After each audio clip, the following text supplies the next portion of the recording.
नमस्कार, कारोबार समाचारमा स्वागत छ। अब समाचार विस्तारमा। सभामुख अग्निप्रसाद सापकोटाले कृषकहरूलाई मल उपलब्ध गराउन सरकारको ध्यानाकर्षण गराउनु भएको छ। प्रतिनिधि सभाको आइतबारको बैठकमा सभामुख सापकोटाले खेतीको समयमा मल उपलब्ध नभएको प्रति आफ्नो ध्यानाकर्षण भएको भन्दै कृषकहरूलाई यथाशीघ्र मल उपलब्ध हुने गरी व्यवस्थापन गर्न सम्बन्धित मन्त्री तथा सरकारलाई रुलिङ गर्नुभयो। माननीय सदस्यहरू, खेतीको समयमा पनि मल उपलब्ध नभइरहेको सन्दर्भमा मान्य सदस्यहरूले उठाउनु भएको कुरामा मेरो ध्यानाकर्षण भएको छ। यथाशीघ्र कृषकहरूलाई मल उपलब्ध हुन सक्ने गरी व्यवस्थापन गराउन म सम्बन्धित मन्त्री एवं नेपाल सरकारको ध्यानाकर्षण गराउँदछु।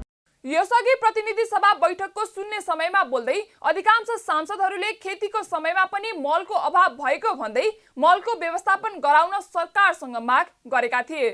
उनीहरूले सरकारले हरेक वर्षको नीति तथा कार्यक्रम र बजेटमा कृषि तथा किसानलाई प्राथमिकता दिँदै आएको भए पनि हरेक वर्ष झैं अहिले खेतीका समयमा किसानले मल नपाएर शास्ति बेहोर्नु परेको बताएका थिए। यस्तै शून्य समयमा बोल्ने सांसदहरूले शैक्षिक सत्र सुरु भएको लामो समय बितिसक्दा समेत विद्यार्थीले पुस्तक नपाएको भन्दै तत्काल समस्या समाधान गर्न, प्रकोप निराकरणका लागि आवश्यक संयन्त्र र संरचना निर्माण गर्न लगायतका समसामयिक विषयमा पनि सरकारको ध्यानाकर्षण गराएका थिए। नेपाल नागरिक उड्डयन प्राधिकरणले त्रिभुवन अन्तर्राष्ट्रिय विमानस्थलमा आन्तरिक तर्फको आगमन टर्मिनल भवनको शिलान्यास गराएको छ। प्राधिकरणले आइतबार संस्कृति, पर्यटन तथा नागरिक उड्डयन मन्त्री प्रेम बहादुर आलेलाई बोलाएर आन्तरिक क्षेत्रतर्फको ट्याक्सी पार्किङ स्थलमा नयाँ आगमन टर्मिनल भवनको शिलान्यास गराएको हो। कुल 5 करोड रुपैयाँ लागतमा 1 वर्षभित्र निर्माणको काम सम्पन्न गरिसक्ने गरी निर्माणको जिम्मा ब्राइट मल्टी कन्स्ट्रक्सनलाई दिएको छ।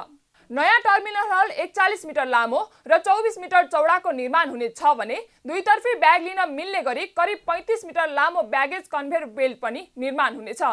उक्त भवन निर्माणपछि यात्रुलाई सहज हुने अपेक्षा गरिएको छ। पछिल्लो समयमा थपिँदै गएको आन्तरिक हवाई यात्रुको चापलाई मध्यनजर गर्दै अस्थायी टर्मिनल विकास गर्न लागि प्राधिकरणले जनाएको छ। निजगढ अन्तर्राष्ट्रिय विमानस्थल निर्माणका लागि कम बजेट छुट्याएको भन्दै संस्कृति, पर्यटन तथा नागरिक उड्डयन मन्त्री प्रेम बहादुर आले आक्रोशित हुनुभएको छ। आइतबार त्रिभुवन अन्तर्राष्ट्रिय विमानस्थलमा नयाँ आन्तरिक टर्मिनल भवनको शिलान्यास गर्दै मन्त्री आलेले सरकारले आगामी आर्थिक वर्षका लागि छुट्याइएको बजेटप्रति आपत्ति जनाउँदै विमानस्थल बन्छ भनेर अव्यावहारिक कुरा नगर्न मन्त्रीहरूलाई चेतावनी दिनुभयो। उहाँले 26 करोड बजेट छुट्याएर अन्तर्राष्ट्रिय विमान नबन्ने बताउनुभयो। मन्त्री आलेले अर्थमन्त्री जनार्दन शर्मा प्रति लक्षित गर्दै केही मन्त्रीहरूले निजगढ विमानस्थल बनाउँछौ भनिरहेको तर बजेटमा भने 26 करोड रुपैयाँ मात्र छुट्याएको भन्दै अव्यावहारिक कुरा गर्न नमिल्ने बताउनुभयो। उहाँले विमानस्थल निर्माणका लागि करिब 1 खर्ब 20 अर्बको अनुमान गरिएको भन्दै दाँत फुकालेर विमानस्थलको निर्माण गर्न नसकिने जिकिर पनि गर्नुभयो। आज कतिपय मन्त्री साथीहरूले भन्ने गरेका छन् निजगढ एयरपोर्ट बन्छ भनेर भनेका छन् के दाँत फुकालेर गर्ने, दाँत फुकालेर एयरपोर्ट बन्छ, बजेट दिने बेला 26 करोड रुपियाँ दिने, 1 खरब 20 अरबको टेन्टिभली इस्टिमेट छ। 26 करोडले एयरपोर्ट बन्छ, 1 खरब 20 अरब त्यसको चाहिँ लागत इस्टिमेट छ, तर हामीले बजेट पाएका छौँ जम्मा 26 करोड। त्यसमा एयरपोर्ट बन्छ भन्नेलाई म भन्न चाहन्छु यस्ता कुरा नगरौँ। अब मन्त्री आलेले न्यायपालिकाले कार्यपालिकामाथि हस्तक्षेप गरेको आरोप लगाउँदै कार्यपालिकामाथि हस्तक्षेप गर्ने अधिकार कसले दियो भन्दै प्रश्न समेत गर्नुभयो। उहाँले विमानस्थल निर्माणमा 3 खर्ब र फास्ट ट्र्याकमा 2 खर्ब खर्च भइसकेको जानकारी गराउँदै न्यायपालिकाले मधेसलाई राजधानीसँग जोड्न नचाहेको र मधेसमाथि विभिन्न ठाउँबाट हस्तक्षेप भएको बताउनुभयो। आज एयरपोर्ट कहाँ बनाउने भनेर यसको डिसाइड गर्ने भनेको नेपाल नागरिक उड्डयन प्राधिकरणले गर्ने हो, तर दुर्भाग्य यो अदालतले तोकिराखेको छ। 4.5 किलोमिटर उता जाऊ र यता आऊ भनिरहेको छ। कसले अधिकार दियो त्यो?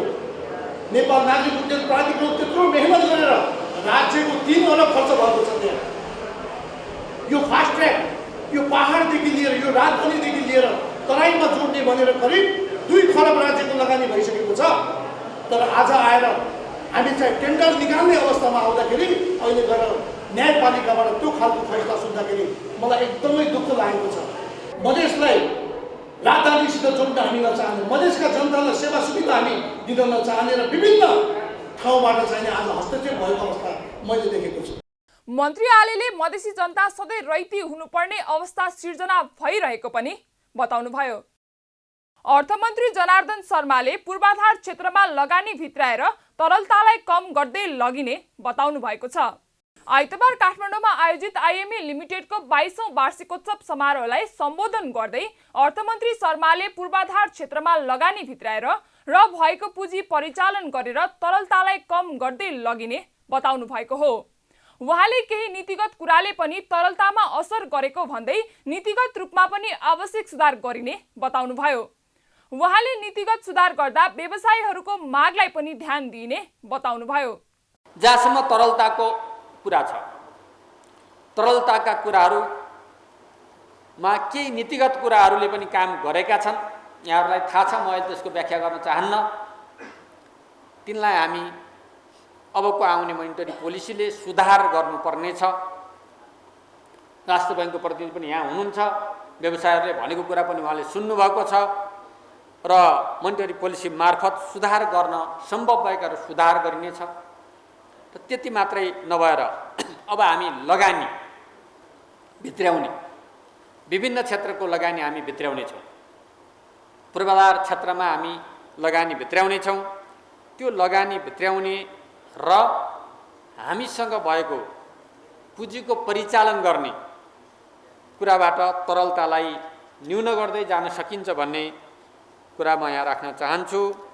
अर्थमन्त्री शर्माले आगामी आर्थिक वर्षको बजेटले नेपालको प्राकृतिक स्रोतको परिचालन गरेर विदेशी मुद्रा भित्र्याउने लक्ष्य राखेको बताउनुभयो। उहाँले उत्पादन वृद्धि गरेर निर्यात गरी विदेशी मुद्रा आर्जन गरिने उल्लेख गर्नुभयो। मन्त्री शर्माले सेवा निर्यातलाई पनि प्राथमिकतामा राखिएको बताउनुभयो। हामीलाई प्रकृतिले उपलब्ध गराएका वस्तुहरू जति पनि हामीलाई स्रोत प्रकृतिले प्रदान गरेको छ, ती स्रोतहरूको परिचालन गरेर, तिनको उत्खनन गरेर, तिनको प्रशोधन गरेर, तिनको प्याकिङ गरेर अन्तर्राष्ट्रिय बजारमा पुर्याउने र त्यसबाट विदेशी मुद्रा आर्जन गर्ने लक्ष्य हामीले राखेका छौँ। हामीसँग विविधतायुक्त मौसम वातावरण छ, त्यसबाट उत्पादन गरेर वृद्धि गरेर निर्यात गर्ने र विदेशी मुद्रा आर्जन गर्ने हाम्रो लक्ष्य रहेको छ। त्यसकारणले औद्योगिक उत्पादन र कृषि उत्पादनबाट मात्रै होइन, सेवा निर्यातलाई पनि प्राथमिकतामा दिएका छौँ। उहाँले श्रमयोग्य जनशक्तिलाई उनीहरूको चाहना अनुसारको तालिम दिएर योग्य जनशक्ति बनाइने बताउनुभयो। मन्त्री शर्माले व्यापार घाटालाई सन्तुलनमा ल्याउनका लागि उत्पादनमा आधारित कर्मलाई अगाडि बढाउनु पर्ने र आत्मनिर्भर हुनुपर्ने बताउनुभयो। असार महिनामा पनि बैंकको ब्याज नबढ्ने भएको छ। नेपाल बैंकर्स एसोसिएसनले निक्षेपको ब्याज दर असार महिनामा नबढाउने सहमति गरेको हो। आर्थिक वर्षको अन्तिम महिना भएको र मौद्रिक नीति पनि प्रतीक्षामा रहेकोले असार महिनामा पुरानै ब्याज दरलाई यथावत राख्ने निर्णय गरेको हो। सङ्घको सहमति अनुसार वाणिज्य बैंकले 1 वर्षको मुद्दती निक्षेपमा व्यक्तिगत तर्फ 11.03% ब्याज दर दिनेछन् भने संस्थागत तर्फ 10.03% दिनेछन्। सहमति अनुसार विदेशबाट रेमिट्यान्स पठाउनेले भने 12.03% ब्याज दर पाउनेछन्। बैंकहरूले माघ महिनादेखि निक्षेपमा ब्याज दर बढाएका छैनन्। माघदेखि रिन्यू गर्दा तथा नयाँ निक्षेपको ब्याज दर बढेको हुँदा बैंकहरूको बेस रेट भने असारमा बढेर आउनेछ, जसले गर्दा कर्जाको ब्याज दर बढ्नेछ। हरेक महिना बैंकहरूले निक्षेपको ब्याज दरमाथि पुनरावलोकन गर्ने गरेका छन्। अघिल्लो महिनाको तुलनामा यस्तो ब्याज दर 10% भन्दा घटबढ गर्न नपाइने व्यवस्था छ। प्रधानमन्त्री एवं नेपाली काङ्ग्रेसका सभापति शेरबहादुर देउवाले सरकार काङ्ग्रेसको एकलौटी नभएकोले चाहे अनुसार धेरै काम गर्न सक्ने अवस्था नरहेको स्पष्ट पार्नु भएको छ। प्रधानमन्त्री देउवाले काङ्ग्रेसको एकलौटी सरकार नभएकोले नेपाल ट्रेड युनियन काङ्ग्रेसले धेरै माग दाबी गर्न नमिल्ने पनि बताउनुभयो। नेपाल ट्रेड युनियन कांग्रेसको आइतबारबाट काठमाडौँमा सुरु भएको राष्ट्रिय सम्मेलनमा बोल्दै उहाँले युनियनले कतिपय मागहरू बजेट मार्फत सम्बोधन भएको र बजेटमा नआएका विषयहरूलाई सरकारले पूरा गर्ने प्रतिबद्धता पनि जनाउनुभयो। एउटा कुरा के बुझ्नु पर्यो तपाईँहरूले भने यो काङ्ग्रेसको एकलौटी सरकार होइन।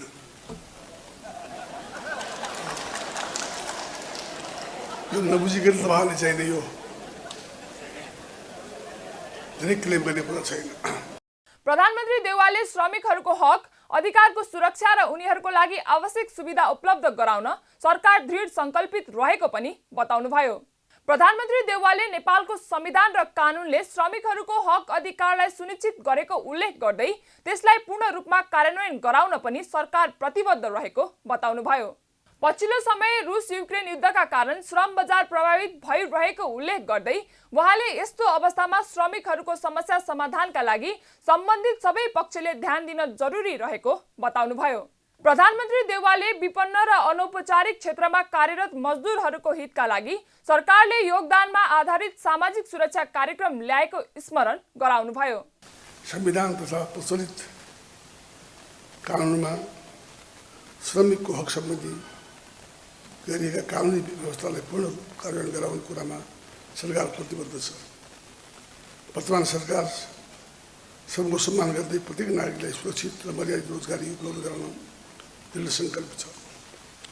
तपाईँहरूलाई विदितै छ, मुलुकको सम्पूर्ण श्रमजीवीहरू अझ आर्थिक रूपले विभिन्न र सामाजिक सुरक्षाको छाताभन्दा बाहिर रहेको औपचारिक श्रमिक स्वरोजगार व्यक्तिलाई लक्षित गरी सरकारले योगदानमा आधारित सामाजिक सुरक्षा ऐन 2074लाई पारित गर्न लागू गरेको छ। नेपालको संविधानले श्रमिकको हकलाई मौलिक हकको रूपमा स्थापित गर्दै प्रत्येक नागरिकलाई उचित श्रम अभ्यास र उचित पारिश्रमिक सुविधा तथा योगदानमा आधारित सामाजिक सुरक्षाको हकको प्रत्याभूति गरेको छ। प्रधानमन्त्री देउवाले श्रम ऐन 2074 र योगदानमा आधारित सामाजिक सुरक्षा ऐन 2074 पूर्ण रूपमा कार्यान्वयन गर्ने प्रतिबद्धता पनि जनाउनुभयो। उहाँले सरकारले सामाजिक सुरक्षा कोषबाट सबैभन्दा बढी श्रमिकहरूलाई नै लाभान्वित हुने विश्वास लिएको पनि बताउनुभयो।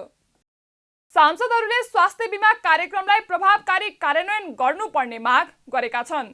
आइतबार प्रतिनिधि सभाको बैठकमा आगामी आर्थिक वर्षको बजेटको विभिन्न शीर्षकमाथि मन्त्रालय अन्तर्गतको छलफलका क्रममा दलीय आधारमा भाग लिँदै सांसदहरूले स्वास्थ्य बीमा कार्यक्रम प्रभावकारी नभएको गुनासो गरेका हुन्। बैठकमा प्रमुख प्रतिपक्षी नेकपा एमालेका सांसद खगराज अधिकारीले शहरी विकास मन्त्रीले कास्कीको पोखरामा सबै बजेट कटौती गरिएको उल्लेख गर्दै स्वास्थ्य क्षेत्रमा बजेटको कमी भएको तथा जनताको स्वास्थ्यप्रति सरकार गम्भीर नभएको टिप्पणी गर्नुभयो। स्वास्थ्यमा भन्ने गरिन्छ, अर्थविदहरूले भन्ने गर्छन्, स्वास्थ्य विज्ञहरूले भन्ने गर्छन्, स्वास्थ्यमा जुन बजेट छुट्याइन्छ हामीले WHO मा कमिटमेन्ट भएका छौँ। सामान्य सभा महोदय 10% पुर्याउँछौँ भनेर भनेका छौँ। 8.5 पुगेको 8.1 पुगेकोलाई हामी 5 मा झार्दैछौँ। अनि यो जनताको स्वास्थ्यप्रति यो सरकार जवाफदेही छ। सांसद अनिल कुमार झाले स्वास्थ्य बीमा ऐनका आधारमा स्वास्थ्य बीमाको व्यवस्था गर्नुपर्ने भनाई राख्नुभयो। उहाँले सुरक्षित नागरिक आवास कार्यक्रमको आवश्यकता औल्याउँदै जनता आवास कार्यक्रम अन्तर्गत दलित समुदायलाई भनिए पनि उनीहरूले पाउन नसकेको पनि बताउनुभयो। यो जनता आवास कार्यक्रम विपन्न दलितहरूको लागि हो। विपन्न दलितहरूको लागि केन्द्रमा रहेको त्यो कार्यक्रम पछि प्रदेशहरूमा सारियो। तर मेरो जानकारीमा जहाँ जहाँ त्यो कार्यक्रम अगाडि बढाइयो, गरिब जनताको जसको आफ्नै घडेरी पनि हुँदैन, एलानी जग्गामा त्यो बनाउने पहिलेदेखि रहेको घर, फुसको घर वा कुनै कमजोर ढाँचाको घरलाई हटाइयो र यो नयाँ घर बनाउने गरी त्यहाँ खन्ने काम भयो। तर कतिपय ठाउँमा त्यो आधीमा पुगेर अड्किएको छ, कतिमा त्यो 1/4 भएर अड्किएको छ। बेचारा गरिबहरू जसको त्यो झुपडी बाहेक कुनै घर थिएन, गत वर्षको बर्सातमा त्यत्तिकै पाल टाँगेर जीवनयापन गरे। फेरि वर्षा सुरु भइसकेको छ। आज पनि हामी यहाँ संसदमा बसिरहँदा देशको कतिपय भूभागमा पानी परिरहेको छ। तर त्यो कार्यक्रम अहिलेसम्म पनि त्यो अधुरो घरहरू धेरै ठाउँमा निर्माण हुन सकेको स्थिति छैन। सभामुख महोदय, त्यसमा नेपाल सरकार किन उदासीन छ? बैठकमा सांसद शक्तिबहादुर बस्नेतले स्वास्थ्य बीमा कार्यक्रमलाई बीमा कम्पनी मार्फत परिचालन गर्ने व्यवस्था तत्काल हटाउन सरकारसँग माग गर्नुभयो। उहाँले स्वास्थ्य बीमा ऐनले भावना विपरीत सरकारले आगामी आर्थिक वर्षको बजेटमा स्वास्थ्य बीमा कार्यक्रमलाई निजी कम्पनी मार्फत परिचालन गर्ने उल्लेख गरिएको भन्दै त्यसलाई तत्काल सच्याउन सरकारसँग माग गर्नुभयो। सांसद बस्नेतले स्वास्थ्य बीमा कार्यक्रमलाई आधारभूत स्वास्थ्य सेवासँग जोडेर नहेर्न पनि सरकारलाई सचेत गराउनुभयो। हाम्रो संवैधानिक व्यवस्था आधारभूत स्वास्थ्य सेवा नागरिकको निःशुल्क अधिकार मौलिक हकको रूपमा हामीले व्यवस्था गरेका छौँ। निःशुल्क हुनेछ र त्यो नागरिकको मौलिक हक हुनेछ भन्ने कुरा हाम्रो संविधानमा व्यवस्था गरिएको छ। अब यहाँ अहिले मैले यो प्रसङ्गलाई केमा मात्र जोड्न खोजेको भने स्वास्थ्य बीमासँग सम्बन्धित विषय छ। आधारभूत स्वास्थ्य सेवालाई बीमासँग त जोड्नै भएन। आधारभूत स्वास्थ्य सेवा नागरिकको मौलिक हकको विषय हो, त्यो निःशुल्क हुनेछ, हाम्रो संवैधानिक व्यवस्था हो। यस अर्थमा आधारभूत स्वास्थ्य सेवाको एरियाभित्र अब बिमालाई आकर्षित गर्न भएन। बिमा विशेषज्ञ सेवाको निम्ति आवश्यक कुरा हो र बाँकी बिमाको काम पनि स्वास्थ्य बिमा ऐनको भावना अनुसार चाहिँ यसलाई लागू गरिनु पर्यो।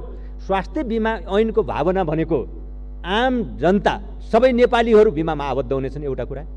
हुनेले नहुनेलाई दिनेछ, निरोगीले रोगीलाई चाहिँ सहयोग गर्नेछ, विपन्नहरू र सीमान्तकृतहरूको साथमा राज्य रहनेछ।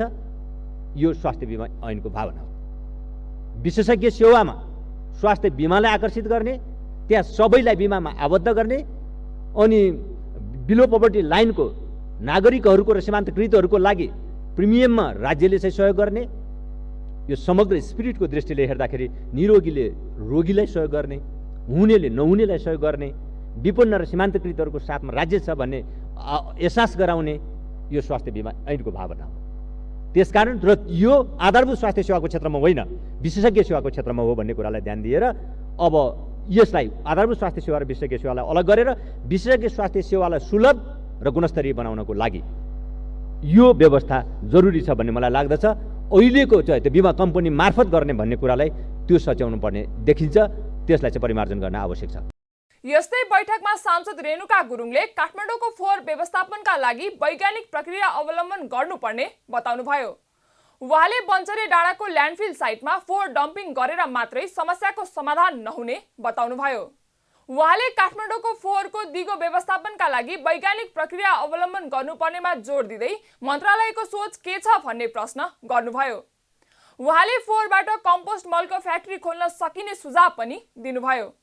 के बन्चरे डाँडाको ल्यान्डफिल साइटमा फोहोर डम्पिङ गरेर मात्र समस्या समाधान होला? यसको दिगो व्यवस्थापनको लागि वैज्ञानिक प्रक्रिया अवलम्बन गर्ने मन्त्रालयको सोच छ कि छैन? विगत 17 वर्षदेखि सरकारको अत्याचारका कारण सिस्डोलवासी विभिन्न स्वास्थ्य समस्याबाट ग्रसित छन्। त्यस्तै समस्यापूर्ण बन्चरे डाँडाका स्थानीय जनतामा दोहोरिन नदिन सरकारले आगामी वर्ष के कस्ता कार्यक्रमहरू सञ्चालन गर्ने मन्त्रालयको योजना छ, जानकारीको लागि अनुरोध गर्दछु। अब त्यहीँनिर नै एउटा फ्याक्ट्री खोलेर चाहिँ त्यो कम्पोस्ट मलहरू तयार पार्न सकिन्छ नि, त्यो फोहोर व्यवस्थापन गरेर है। त्यहाँ लगेर थुपार्ने मात्र होइन, त्यहाँनिर फ्याक्ट्री नै खोल्न सकिन्छ, त्यो फोहोरहरूको चाहिँ कम्पोस्ट मल बनाउन सकिन्छ होइन। बैठकमा सांसद सत्यनारायण शर्मा खनाल, सत्या पहाडी, लक्ष्मी परियार, सरला कुमारी यादव, लक्ष्मी कुमारी चौधरी, लीलादेवी सिटौला लगायतले विनियोजन शीर्षकमाथि धारणा राख्नु भएको थियो। कर्णाली प्रदेश सांसदहरूले आगामी आर्थिक वर्षको बजेटमा जलवायु परिवर्तनलाई ध्यानमा राख्दै समावेशीकरण बजेट ल्याउनु पर्नेमा जोड दिएका छन्। आइतबार कर्णाली प्रदेशको सामाजिक विकास समितिले आयोजना गरेको लैङ्गिक समानता, अपाङ्गता र सामाजिक समावेशीकरण बजेट विश्लेषण सम्बन्धी कार्यक्रममा सांसदहरूले आगामी वर्षको बजेटमा जलवायु परिवर्तन, लैङ्गिक समानता र अपाङ्ग मैत्री बजेट ल्याउनु पर्नेमा जोड दिएका हुन्। जलवायुजन्य तथा वातावरण संरक्षणका लागि प्रभावकारी कार्ययोजनासँगै आवश्यक बजेट विनियोजन गर्न सके जलवायुजन्य विपदबाट निम्तिने जोखिम कम हुने सांसदहरूको भनाइ छ। उनीहरूले जलवायुजन्य विपदबाट पुग्ने मानवीय तथा भौतिक क्षति कम गराउन प्रभावमा आधारित पूर्व सूचना प्रणाली जडान गरी सबै प्रकारको विपदको पूर्व सूचना दिएर सबै प्रकारका क्षति कम गर्नतर्फ पहल गर्नुपर्ने धारणा राखे। कर्णालीले आज लैङ्गिक समावेशीकरण र जलवायु परिवर्तनको विषयमा यहाँका नागरिकहरूको चासो चिन्ता छ र जनप्रतिनिधिहरूको पनि त्यो खालको एउटा प्रतिबद्धता सहित कामहरू पनि भएका छन् भन्ने कुरा छ। जो लैङ्गिक उत्तरदायी बजेटदेखि लिएर त्यो बजेट विश्लेषण गरेको कुरामा प्रवृत्ति हेर्दाखेरि बढ्दो छ भन्नुभएको छ। यसले हामीलाई झन् उत्साह थपेको छ। त्यसकारण हामीले यो सन्देशलाई पुर्याउनुपर्छ। विशेष गरेर यहाँ उपस्थित हुनुभएका सम्पूर्ण पत्रकारज्यूहरूलाई कर्णालीको हकमा जुन ढङ्गले कर्णालीको जनजीविकादेखि लिएर कर्णालीको अवस्थालाई हरेक सूचकाङ्कबाट हामी पछि परेको तथ्याङ्कबाट विश्लेषण गर्छौँ। त्योबाट हामी अब परिवर्तन भएर हामीले पनि केही प्रगति हासिल गरेका छौँ र बाँकी प्रगतिका लागि हामी यही ढङ्गले जानुपर्छ भन्ने एउटा सकारात्मक सन्देश दिनुपर्छ। कार्यक्रममा कर्णाली प्रदेश सभा सभामुख राजबहादुर शाहीले अरू प्रदेशको तुलनामा कर्णालीमा बढी विभेद रहेको बताउनुभयो। उहाँले जातीय, लैङ्गिक र भौगोलिक हिसाबमा पनि कर्णाली प्रदेशमा अन्य प्रदेशको तुलनामा धेरै विभेद रहेको बताउनुभयो। सभामुख शाहीले विभेदलाई कम गर्नका लागि विचार विमर्श गर्न आवश्यक रहेको बताउनुभयो।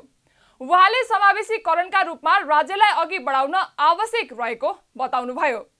वातावरणीय समस्या अझ विकराल रूपमा भोग्नु पर्ने अवस्था रहेको भन्दै वातावरणलाई सन्तुलन राख्न आवश्यक नीति बनाउन आवश्यक रहेको बताउनुभयो।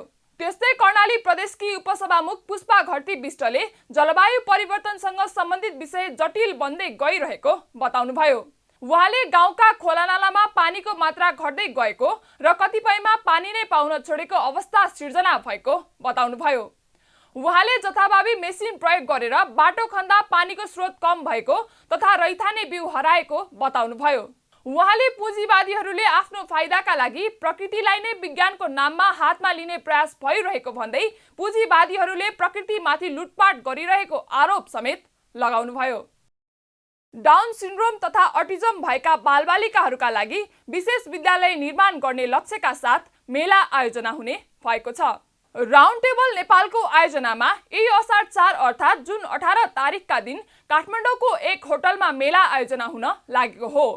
राउन्ड टेबल नेपालले आइतबार काठमाडौँमा पत्रकार सम्मेलन गरी मेलाबारे जानकारी दिएको हो।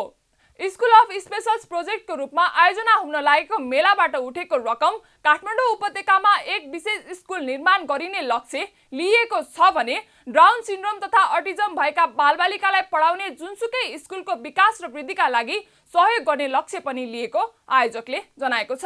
आगामी असार 4 गते अर्थात् जुन 18, 2022 मा एक विशेष कार्निभल आयोजना गर्न भएको छ।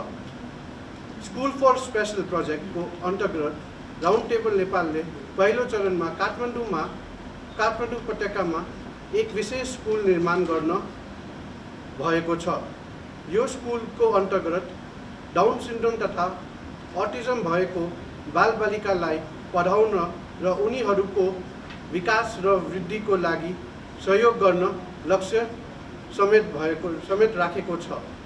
विद्यालय निर्माणका लागि राउन्ड टेबल नेपालकै सदस्यले निशुल्क प्रयोगको लागि दिएको जग्गा प्रयोग गर्ने वा आफ्नै जग्गा खरिद गर्ने सम्मका योजना रहेका छन्। एक दिने मेलामा खानाका साथै विभिन्न नेपाली ब्रान्डका पेय पदार्थहरू राखिने छन्। यसका साथै बालबालिकाहरूका लागि खेलकुदका साथै डीजे र लाइभ ब्यान्डको कन्सर्ट समेत हुने आयोजकले जनाएको छ। कार्यक्रमको प्रवेश शुल्क 1000 रुपैयाँ तोकिएको छ भने एक बोतल बियर निशुल्क दिने तथा कार्यक्रम प्रायोजकले थप भाउचरहरू समेत प्रदान गर्ने जनाएको छ। स्थानीय बजारमा सुन चाँदीको मूल्य बढेको छ। आइतबार सुनको मूल्य प्रतितोला 1500 रुपैयाँले बढ्दा चाँदीको मूल्य प्रतितोला 15 रुपैयाँले बढेको छ। आइतबारको बजारमा खरिद बिक्रीका लागि छापावाला सुनको मूल्य 79,200 रुपैयाँ तोकिएको छ। यस्तै तेजाबी सुनको 98,700 र चाँदीको मूल्य 1,280 रुपैयाँ प्रतितोला छ। शुक्रबार 97,700 रुपैयाँमा छापावाल, 97,200 रुपैयाँमा तेजाबी र 1,265 रुपैयाँमा चाँदीको खरिद बिक्री भएको थियो। प्रमुख प्रतिपक्ष दल नेकपा एमाले प्रधानमन्त्री शेरबहादुर देउवाको अमेरिका भ्रमणका बारेमा संसदमा जानकारी गराउन माग गरेको छ। आइतबारको प्रतिनिधि सभा बैठकमा समय माग गरी बोल्दै एमालेका सांसद प्रदीप कुमार गेवालीले प्रधानमन्त्री देउवाको अमेरिकाको भ्रमणको सम्बन्धमा सत्तारूढ गठबन्धनका दलले समेत प्रश्न उठाइरहेको उल्लेख गर्दै यस सम्बन्धमा संसदमा जानकारी गराउन माग गर्नुभएको हो। उहाँले प्रधानमन्त्रीको भ्रमण राजकीय, सद्भावना अथवा व्यापारिक कुन प्रकारको हो भनी प्रश्न गर्दै सो विषय संसदमा जानकारी गराउनु पर्ने बताउनुभयो। सांसद गेवालीले भ्रमणका क्रममा कुनै समझदारी हुने नहुने विषयमा पनि बेखबर रहेकोले सो विषयमा स्पष्ट पार्नुपर्ने बताउनुभयो। उहाँले सरकारले गम्भीर विषयहरूमा पनि प्रमुख प्रतिपक्ष दलसँग परामर्श तथा सुझाव नलिने र राष्ट्रिय समझदारी नबनाउने गरेको पनि बताउनुभयो।